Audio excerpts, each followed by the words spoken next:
Hi, Steve. Jim Conlon here from RCB Radio Sport Ireland. Steve, I'm just wondering, in terms of Paul George, in terms of matchups, he's a guy that can play in the backcourt and the front court. He can link up with Kai and Serge in the front court, but he can also play in the shooting guard.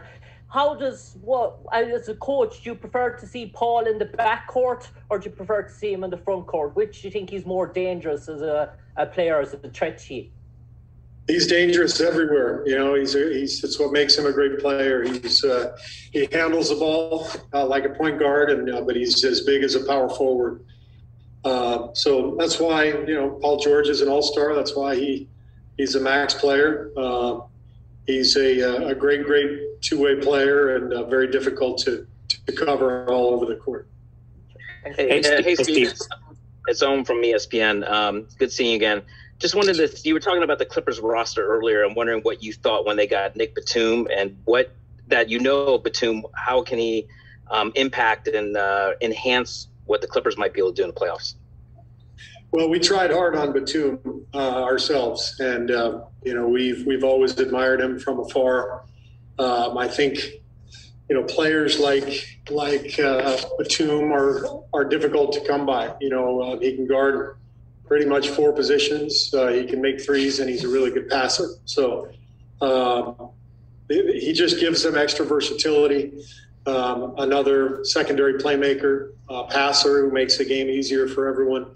Very smart. I thought that was probably the best signing of the entire offseason in the NBA when you consider the fact that the Clippers got him for minimum.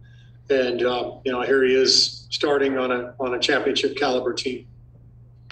Hey, Steve, it's Andrew Greif from the LA Times. And I'm curious, now that you have a half season to kind of look at the Clippers, because you know Ty so well, kind of what do you see as the stamp he's left on this roster? And I guess are those hallmarks similar to what you saw from his teams in Cleveland, or has he kind of changed things up a little bit?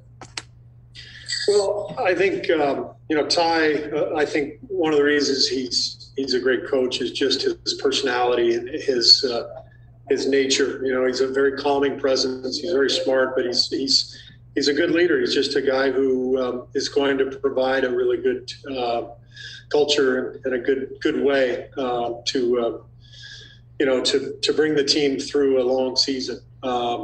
I think they've developed a pretty good identity in terms of being relatively meticulous, you know, not pushing the pace, but getting the game to their tempo to take advantage of their great half-court personnel. Because with Paul George and Kawhi, you've got, you know, two of the toughest guys in the world to guard one-on-one. So I don't know how different they are. I mean, Doc is a tremendous coach, and to me, the biggest thing for the Clippers is continuity. You know, it's tough to throw a group together like they tried to do last year, and so to me, this year it looks like they are much more comfortable together, and I give Ty a lot of credit for that, but I also attribute that to the continuity of the group now having a second year under their belt. And of course, Batum coming in and really helping tie things together.